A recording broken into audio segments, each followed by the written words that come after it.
Hello बच्चों। आज हम लोग इस वीडियो लेक्चर में किसी चार्ज रॉड की वजह से इलेक्ट्रिक फील्ड की इंटेंसिटी को कैलकुलेट करेंगे। चार्ज रॉड की वर्टिकल सिचुएशन पर, चार्ज रॉड की हॉरिजॉन्टल सिचुएशन पर। तो सबसे पहले हम लोग चार्ज रॉड की वर्टिकल सिचुएशन पर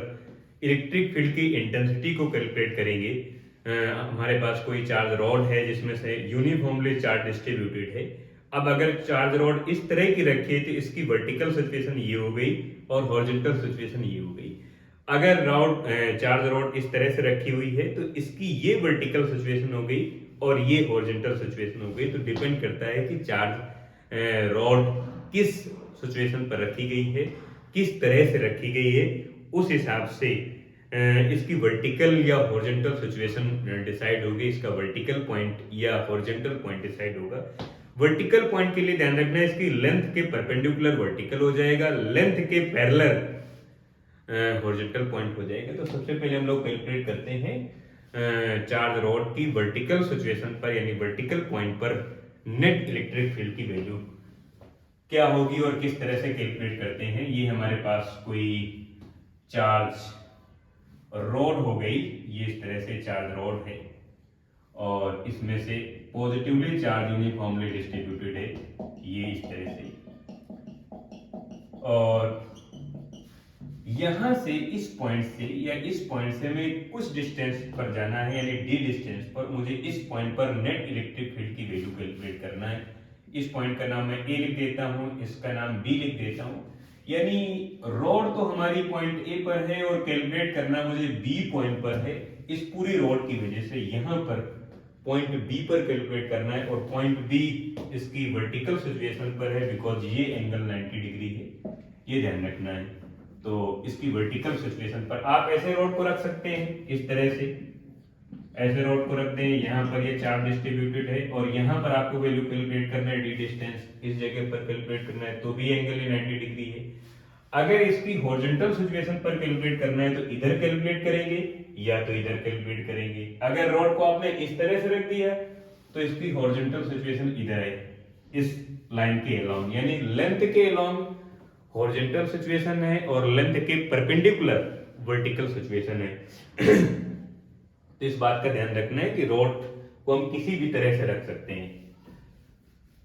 अगर रॉड की लेंथ के परपेंडिकुलर जा रहे हैं तो वर्टिकल सिचुएशन यानी वर्टिकल पॉइंट होगा और रॉड की लेंथ के पैरेलल जा रहे हैं या एंटी पैरेलल जा रहे हैं तो हॉरिजॉन्टल पॉइंट होगा। तो हम लोग पैरेलल नहीं जा रहे हैं, 90 डिग्री पर जा रहे हैं मीन परपेंडिकुलर जा रहे हैं तो वर्टिकल पॉइंट हो जाएगा। यहां से हम लोग x डिस्टेंस ऊपर जाते हैं और यहां पर एक छोटी सी स्ट्रिप कट करते हैं और इस स्ट्रिप का जो छोटा सा जो चार्ज है यहां पर वो छोटा सा चार्ज dq होगा और इसकी जो लेंथ होगी वो लेंथ होगी dx होगी और यहाँ पर जो चार्ज होगा इस छोटी सी जगह पर जो चार्ज होगा वो dq चार्ज होगा। ऐसा मानो कि ये आपके पास टोटल रॉड है और टोटल रॉड की लेंथ कुछ l होगी और इसके मिड पॉइंट से आप यहाँ से कुछ डिस्टेंस पर बाहर जाते हैं, यहाँ पर आपको वैल्यू कैलकुलेट करना है। तो ये वाली डिस्टेंस x है तो छोटा सा जो पार्ट यहाँ पर बनकर आएगा वो dx होगा और इस dx लेंथ पर जो चार्ज की वैल्यू होगी वो dq होगी बिकॉज टोटल जो चार्ज है वो q है तो छोटी सी जगह पर जो चार्ज होगा वो dq चार्ज होगा। अब ये ध्यान रखना है कि यहाँ पर लीनियर चार्ज डेंसिटी की जो वैल्यू है वो कूलाम पर मीटर है यानी लैम्डा कूलाम पर मीटर। टोटल चार्ज q है और टोटल लेंथ कुछ भी हो सकती है। जैसे टोटल लेंथ में l लिख देता हूँ, ये l टोटल लेंथ है। इस dq चार्ज की वजह से यहाँ पर मुझे वैल्यू कैलकुलेट करना है तो ये डिस्टेंस हो गई, अगर ये x है ये d है तो ये हो जाएगी under root D square plus x square हो जाएगा। ये एंगल थीटा है। क्योंकि ये पॉजिटिव चार्ज है इसलिए बी पॉइंट पर जो फील्ड इंटेंसिटी की डायरेक्शन होगी वो जस्ट आउटसाइड होगी। अगर बाय द वे इसमें नेगेटिवली चार्ज यूनिफॉर्म डिस्ट्रीब्यूटेड होता तो फील्ड की डायरेक्शन आउटसाइड नहीं फिर इनसाइड होती, ठीक अंदर की तरफ होती। बिकॉज यहां पर जो चार्ज है आपके पास रॉड में वो पॉजिटिवली चार्ज है इसलिए फील्ड की डायरेक्शन होगी जस्ट आउटसाइड डीई। अब इस डीई के दो कंपोनेंट कर लेते हैं थीटा के रिस्पेक्ट में, इधर हो जाएगा डीई एक्स, यानी इसके परपेंडिकुलर वाली value DE x equal to DE cos theta, and इस रॉड के पैरेलल वाली वैल्यू डीई साइन थीटा, यानी DE Y equal to DE sine theta.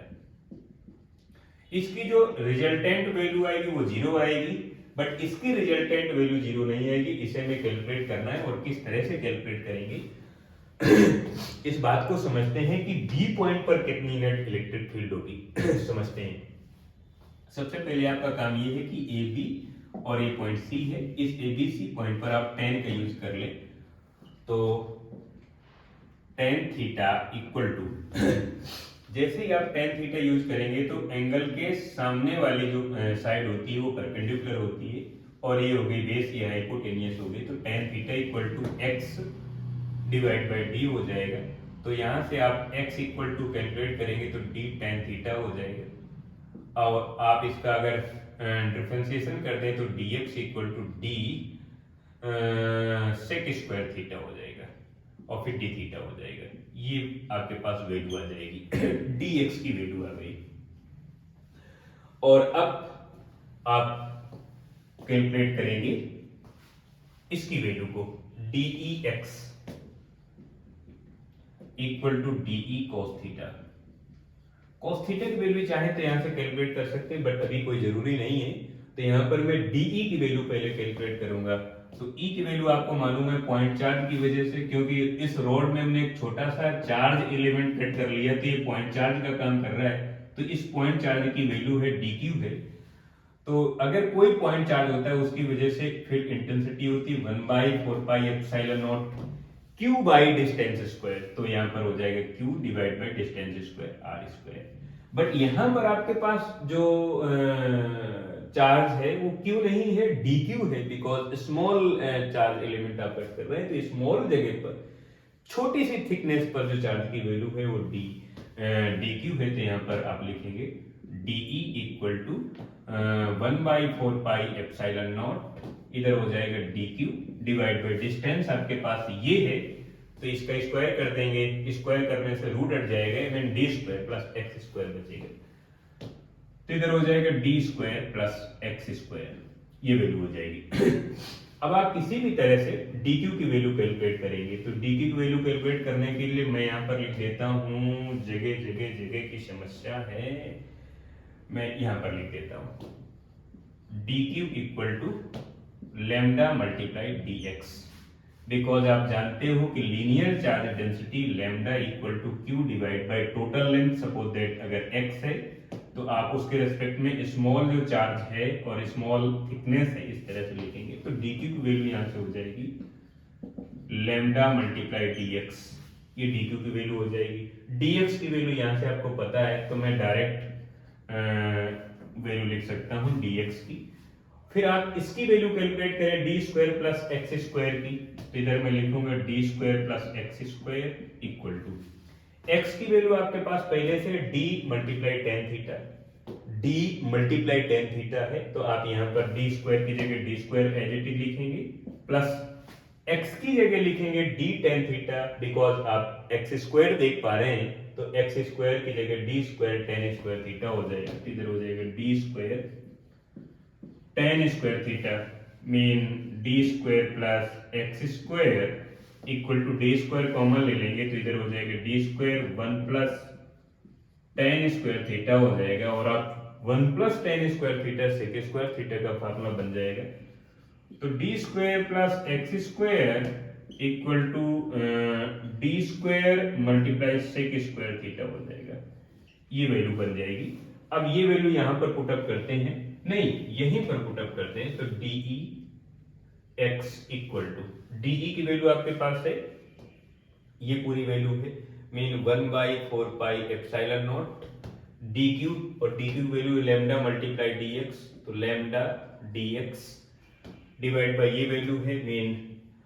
D square plus x square है मल्टीप्लाई कॉस थीटा है। अब value put up करें dx की value और इसकी वैल्यू, और इधर हो जाएगा एक बार तो डीई एक्स में लिखता हूं, डीई एक्स यानी इस रॉड के हिसाब से परपेंडिकुलर और कोऑर्डिनेट सिस्टम के हिसाब से एक्स एक्सिस पर इलेक्ट्रिक फील्ड की वैल्यू हमें कैलकुलेट करना है। तो डी एक्स इक्वल टू, इधर हो जाएगा, मैं वैल्यू पुट अप करूंगा 1/4 पाई एप्सिलॉन नॉट लैम्डा, और dx की वैल्यू आपके पास है मेरे ख्याल से d sec square theta d theta, तो इधर हो जाएगा d sec square theta d theta multiply cos theta divide by d square plus x square की वैल्यू आपके पास है d square sec square theta, तो मैं लिख दूंगा d square sec square theta. अब d square sec square theta, d square sec square theta से sec square theta cancel out हो जाएगा, एक d से d कैंसिल आउट हो जाएगा। अब आपके पास बचेगा D x equal to lambda divide by 4 pi epsilon naught, ऊपर d कैंसिल आउट हो जाएगा, sec square theta cancel out हो जाएगा, cos थीटा d थीटा बचेगा, यानी cos theta multiply d theta divide by आपके पास d बचेगा, ये केवल डी एक बचा। अब आप टोटल वैल्यू कैलकुलेट करना चाहते हैं तो जो कांस्टेंट है वो बाहर आ जाएगा, कांस्टेंट cos थीटा को छोड़कर बाकी सब कुछ है, तो इधर हो जाएगा net value d x equal to integration इस पूरे का, तो lambda divide by 4 pi epsilon nought d और multiply cos theta d theta. यहां से x एक्सिस के अलोंग हमें वैल्यू मिल रही है, मीन रॉड के परपेंडिकुलर मिल रही है, तो ई एक्स इक्वल टू जो कांस्टेंट है वो बाहर आ जाएगा, mean lambda divide by 4 pi epsilon nought multiply d integration cos theta d theta, तो cos थीटा का जो इंटीग्रेशन हो जाएगा माइनस साइन थीटा हो जाएगा, लिमिट माइनस थीटा 1 से लेकर प्लस थीटा 2 की लिमिट, बिकॉज यहां पर आप देख पा रहे हैं कि ये वाला एंगल थीटा है, जैसे जैसे आप यहां पर वैल्यू कैलकुलेट करना चाहेंगे या इसकी वजह से कैलकुलेट करना चाहेंगे, इसकी वजह से, तो ये एंगल धीरे धीरे बढ़ता जाएगा, तो ये फाइनल ये वाला एंगल हो जाएगा प्लस का थीटा 2। इसी तरह से इस पॉइंट की वजह से यहां पर कैलकुलेट करेंगे तो ये एंगल आएगा, इस पॉइंट की वजह से यहां पर कैलकुलेट करेंगे तो ये एंगल आएगा, फाइनली जाके नीचे की तरफ इस पॉइंट की वजह से भी तो कैलकुलेट करना है, वर्टिकल डाउनवर्ड है इसलिए नेगेटिव एंगल आएगा माइनस थीटा 1, तो लिमिट हो जाएगी माइनस थीटा 1 से लेकर माइनस थीटा 2 की लिमिट। cos थीटा का आप इंटीग्रेशन करेंगे तो माइनस साइन थीटा लिखेंगे, तो मैं माइनस साइन थीटा लिख देता हूँ, माइनस साइन थीटा इंटीग्रेशन हो गया, तो फिर इंटीग्रेशन का साइन किस काम के लिए, माइनस का साइन थीटा और थीटा 1 से लेकर थीटा 2 की लिमिट है, माइनस थीटा 1 से लेकर प्लस का थीटा 2 की लिमिट है। आप इसमें लिमिट यूज करेंगे तो मैं लिखूंगा ई एक्स यानी एक्स एक्सिस के अलोंग जो इलेक्ट्रिक फील्ड है lambda divide by 4 pi epsilon nought d, और वैल्यू पुट अप करूंगा तो minus sine theta 2 minus minus plus sine theta 1, तो ये प्लस हो जाएगा, तो मैं फाइनली लिख देता हूं sine theta 1 minus sine theta 2, ये वैल्यू हो जाएगी हमारे पास चार्ज रॉड की वर्टिकल सिचुएशन पर नेट इलेक्ट्रिक फील्ड है, और अगर आप इसकी वैल्यू कैलकुलेट करेंगे तो ये जीरो हो जाएगा फाइनली, जैसा मैंने यहाँ पर बताया, बिकॉज ये इसके पैरेलल जा रही है, रॉड के पैरेलल ही जा रही है, इसलिए इसकी वैल्यू जीरो हो जाएगी, साइन जीरो की वैल्यू जीरो होती है, इसलिए ये पूरी वैल्यू जीरो होगी। ये हमारे पास एक छोटा सा कंसेप्ट है। अगर यहां पर कोई चार पार्टिकल रख दें तो कितना यहां पर फोर्स होगा उसको भी देख लेते हैं। अगर इस जगह पर कोई हम चार पार्टिकल रख दें, यहां पर कोई चार पार्टिकल रख दें जिसकी इलेक्ट्रिक फील्ड इधर की तरफ है, इधर की तरफ है, यहां पर अगर रख दें तो DE x equal to DE cos theta आपने अभी लिखा और इसकी फाइनल वैल्यू आपने कैलकुलेट कर ली, एंगल थीटा है। यहां पर अगर आपने चार पार्टिकल रख दी क्यू चार, तो यहां पर फोर्स कितना होगा, Coulomb force equal to q times E, और एक्स एक्सिस के अलोंग बताना है तो ये हो जाएगा, बिकॉज ये वाली वैल्यू तो जीरो ही है तो इसका कोई मतलब नहीं है, ये एक्स एक्सिस के अलोंग जो वैल्यू है उसी का आप यूज करेंगे, तो क्यू मल्टीप्लाई इसकी वैल्यू आपके पास जो भी है, तो ये वैल्यू है लैम्डा यानी Q lambda divide by 4 pi epsilon nought multiply D, और फिर आगे जो भी हमारे पास ब्रैकेट में है sine theta 1 minus sine theta 2। ये हमारे पास कूलाम फोर्स की वैल्यू हो जाएगी कि इस पॉइंट पर, इसकी वर्टिकल सिचुएशन पर, वर्टिकल पॉइंट पर अगर हम कोई चार्ज रखेंगे तो उस पर इतना फोर्स होगा। ये फोर्स उसी तरह से कैलकुलेट करेंगे जैसे F इक्वल टू mg लिखते हैं, m mean mass of the body and g is intensity of the gravitational field. ठीक इसी तरह से यहाँ पर हम कूलाम फोर्स को कैलकुलेट करते हैं, मीन इलेक्ट्रिकल फोर्स को इसी तरह से लिखते हैं, charge multiply intensity of the electric field, amount of charge multiply field of the electric field में जितनी फील्ड की इंटेंसिटी है उसको हम कैलकुलेट करते हैं। तो ये हमारे पास एक छोटा सा कंसेप्ट रहा, एक चार्ज रॉड की एप्लीकेशन है। इसमें हम इतनी ही वैल्यू को कैलकुलेट करेंगे, आगे चल के इससे रिलेटेड जो भी न्यूमेरिकल प्रॉब्लम है उनको हम कैलकुलेट करेंगे, समझेंगे, और फिजिक्स में जो कंसेप्ट है उसको हम स्टेप बाय स्टेप कंप्लीट करेंगे। इस वीडियो लेक्चर में, इस यूट्यूब चैनल में आपको पूरी फिजिक्स डिटेल से मिलेगी, चाहे वो क्लास 11th की हो, क्लास 12th की हो, या उन बच्चों के लिए जो क्लास 11 12 पास आउट कर चुके हैं, जेईई नीट की तैयारी कर रहे हैं, या कोई दूसरी तैयारी कर रहे हैं, फिजिक्स को समझना चाहते हैं, जानना चाहते हैं, उन बच्चों के लिए ये यूट्यूब चैनल बड़ा कारगर साबित होगा।